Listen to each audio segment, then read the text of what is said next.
শুভ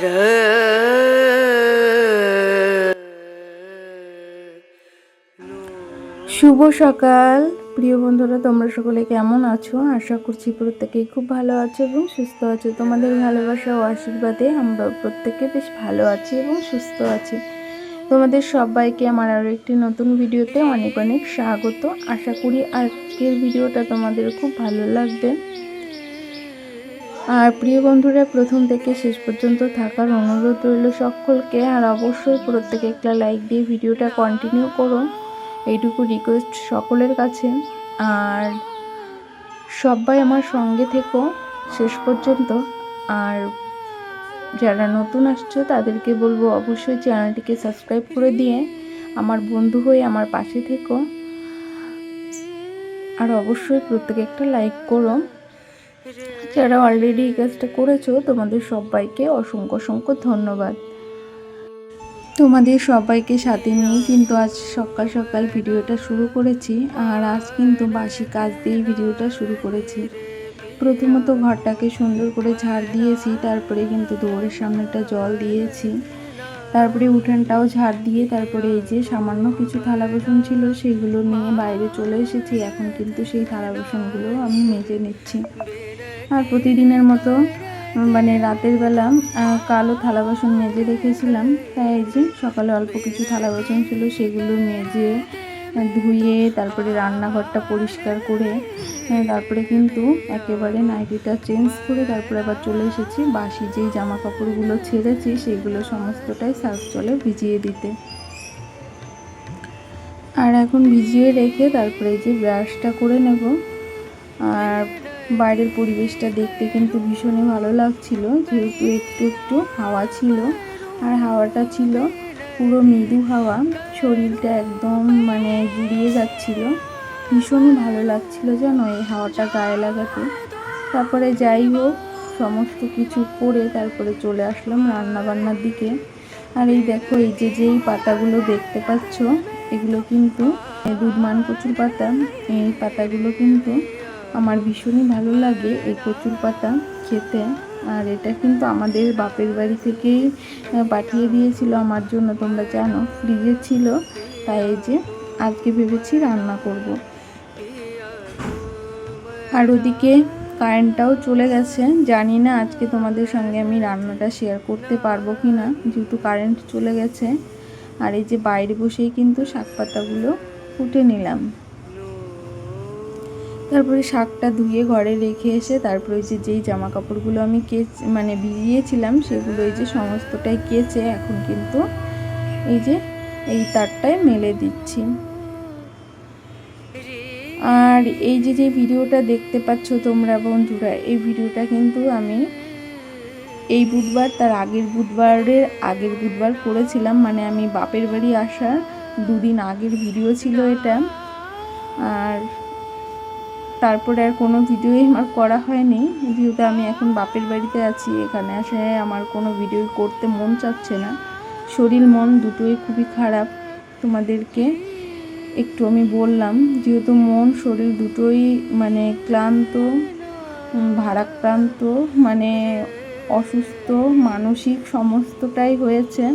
আমার এক কথায় আমার ভিডিও করতেও ভাল লাগছে না, মনের মধ্যেও ভাল লাগছে না। আজ কদিন যাবত আমি কোনো ভিডিওই তোমাদের সঙ্গে কিন্তু শেয়ার করতে পারি না। আর সব থেকে বড় কথা, পুজোটা যে কিভাবে আমার সামনে দিয়ে চলে গেল আমি সেটাও বুঝতে পারলাম না, মনটা এতই খারাপ ছিল। তবে যাই হোক, আজকে মনটাকে একটু শক্ত করে নিয়ে তারপরে এই যে ভিডিওটা শুরু করেছি, ভয়েসটা দিচ্ছি। আজ কিন্তু শনিবার, শনিবারের দিনেই কিন্তু এই যে ভয়েসটা দিচ্ছি। দেখো এই যে এই রান্নাগুলো করেছিলাম। আর তোমাদের তো বললামই আমি কিন্তু তোমাদের সঙ্গে কোনো রান্নার ভিডিও আজ আমি শেয়ার করতে পারিনি, সেদিন আর আমার রান্না করার ভিডিওটা করতে পারিনি, কারেন্ট ছিল না, ওই জন্য ভালোও লাগেনি, করিও নি। তারপরে যাই হোক বাড়ি থেকে চলে যাব তো এই ঘরটা ছেড়ে আমার কোথাও যেতে একদমই ভালো লাগে না। সত্যি কথা বলছি, বাপের বাড়ি যেতেও আমার ভালো লাগে না, কিন্তু মাঝে মাঝে মনটা এমন তো খারাপ হয়ে যায়, যেতে বাধ্য হই আমি। তাই এই যে কাজগুলো করছি এগুলো নিজের সুবিধার জন্যই করছি। দেখো পুজোর মধ্যে এবছর আমি ঘরটা সেভাবে ঝাড়তেই পারিনি, কেননা মানে ভাদ্র মাসে আমাদের মধ্যে ঘর ঝাড়ে না। আর আমি কিন্তু অনেকটা কষ্ট করে এই ঘরের প্রত্যেকটা জায়গা আমি মুছে নিয়েছিলাম। তোমাদের আমি ভিডিওর মাধ্যমে দেখাইনি, কেননা সেদিন অনেকটা কাজ করেছিলাম তো। আর ভিজা ন্যাকড়া দিয়ে এই যে বাঁশগুলো দেখা যায়, সমস্ত বাঁশ টিন এগুলো কিন্তু আমি ভিজে ন্যাকড়া দিয়েই মুছে নিয়েছিলাম। আর তার জন্যই ঘরের ভিতরটা কিন্তু বেশ চকচক করছিল জানো। টিনের ঘর তো সেইভাবে তোমরা বুঝতে পারবে না, তবুও আমি প্রত্যেকটা জিনিস কিন্তু ওই যে ভিজা ন্যাকড়া দিয়ে মুছে নিয়েছিলাম। তারপরে যেটা আমি এই পর্দাটা টানাই, সেই পর্দাটাও আমি সার্ফ জল দিয়ে সুন্দর করে কেচে দিয়েছিলাম। তারপরে কিন্তু এই যে টান টান করে এখন বেঁধে দিচ্ছি। বাড়ি থেকে চলে যাব তো, আর বাড়ি থেকে চলে গেলে পারে বাড়িতে কিছুদিন না থাকলে বাড়িটা মানে কি বলবো, এক কথায় খুবই অন্ধকার হয়ে যায়। আমি যখন বাড়ি আসি দেখলে আমার ভীষণই খারাপ লাগে, আর অনেকটা কষ্ট করতে হয় বাড়ি এসে। আবার আমি যেখানেই যাই না কেন বাড়ি এসে আমার প্রচুর খাটতে হয়। ওই জন্য ভাবলাম যদি আমি অনেকটা দিন থেকে যাই তাহলে আবার এখানে অনেকটা নোংরা হয়ে যাবে। ওই জন্যই কিন্তু এইটাও ধুয়ে দিয়েছিলাম, এই পর্দাটা ধুয়ে তারপরে এই যে টানিয়ে দিয়েছি। তারপরে এই যে আমাদের ছবিগুলো সেগুলোও কিন্তু আমি সমস্তটাই মুছে নিয়েছি। আর তোমরা যারা আমার ভিডিও দেখো তারা নিশ্চয়ই বুঝতে পারবে আমি কিন্তু এই পুজোর মধ্যে একটু একটু করে কাজ করেছি, একবারে অনেক কাজ করিনি। আর ব্যাক ক্যামেরায় অনেক কাজ করেছি যেটা তোমাদেরকে আমি দেখাতে পারিনি, মানে সবসময় না ভিডিও করা সম্ভব হয় না। আর আমার একটা ছোট্ট মেয়েও আছে, তাকে সামলিয়ে আমি সবসময় ভিডিও করতেও পারি না।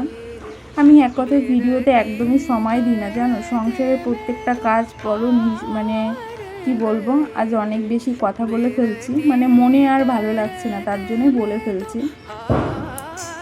অনেক বেশি কষ্ট করি আমার এই ছোট্ট ঘরটার জন্য। আমি সারাদিন ঘরের পেছনে সময় দিই, কিন্তু দিন শেষে আমার শুনতে হয় আমি কিছুই করি না, আমি সারাদিন ফোন দেখি। এটা শুনতে আমার এখন আর ভালো লাগে না, তবুও শুনি।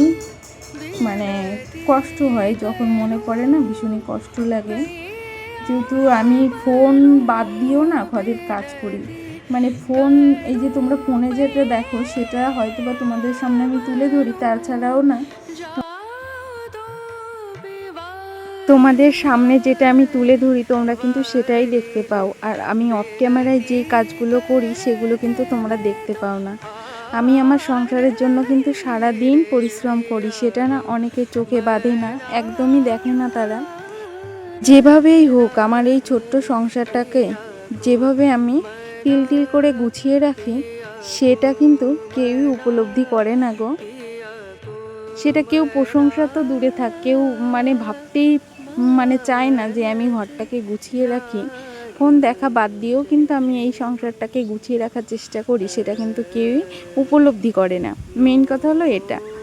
তবে যাই হোক, মনে অনেক কষ্ট লাগে। আজকের ভিডিওতে আমি কি থেকে কি বললাম আমি নিজেও জানি না, অনেক বেশি কথা বলে ফেলেছি। যেহেতু কদিনের জমানো কষ্টটা আজকে তোমাদের সঙ্গে শেয়ার করে দিলে এখন একটু হালকা লাগছে।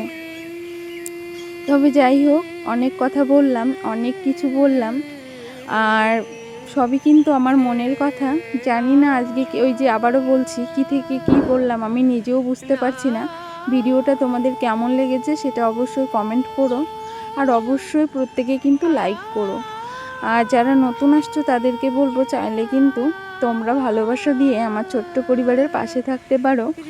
আর প্রত্যেকে এইভাবে আমার পাশে থেকো, যেহেতু তোমাদের ভালোবাসার সাপোর্ট আমার খুব প্রয়োজন, তাই প্রত্যেকে এইভাবে আমাকে সাপোর্ট করো, আমাকে ভালোবাসা দিও। তোমাদের ভালোবাসায় জানি না আমি কতদূর পৌঁছাতে পারবো, তবে এই কাজটা করতে ভালোবাসি, তাই তো আবার কষ্টর মধ্যেও, এত কষ্টটার মধ্যেও আজকে ফিরে এলাম। তাই প্রত্যেকে ভালো থেকো, সুস্থ থেকো, সবাইকে টাটা বাই বাই, দেখা হবে আবার নেক্সট ভিডিওতে, টাটা।